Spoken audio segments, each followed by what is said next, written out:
नानारत्नविभूषितं मृगमदामोदाङ्कृतं चन्दनं जाति चम्पकबिल्वपत्रयुतं पुष्पं च धूपं तथा दीपं देवदयानिधे पशुपते हृत्कल्पितं गृह्यतां सौवर्णेन मरङ्गरत्नरचिते पात्रे घृतं पायसं भक्ष्यं पञ्चविधं पयोदधियुतं ब्रह्मफलं पानकं शाकानामयुतं जलं रुचिकरं कर्पूरखण्डोज्ज्वलं ताम्बूलं मनसा मया विरचितं भक्त्या प्रभो स्वीकुरु छत्रं चामरयुर्व्यङ्गजनकं चादरसकं निर्मलं वीणा भेरिमृदङ्गकाहलकला गीतं च नित्यं तथा साष्टाङ्गं प्रणते स्तुतिर्बहुविधा एतत् समस्तं मया सङ्कल्पेन समर्पितं तव विभो पूजां गृहाण प्रभो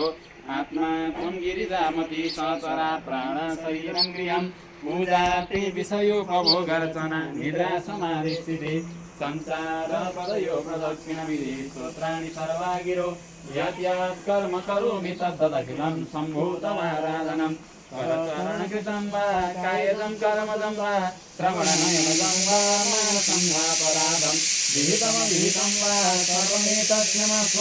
जय जय करुणादे श्री महादेव शम्भो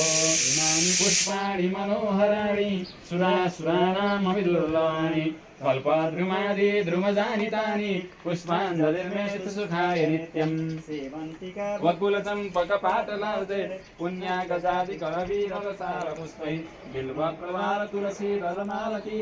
त्वं पूजयामि जगदीश्वर मे प्रसीद हरे ॐ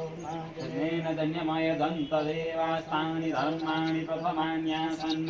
ते हनाकं महिमानः स्वतं प्रजत्रपूर्वे साध्याः सन्ति देवाः शांति ओम शांति ओम शांति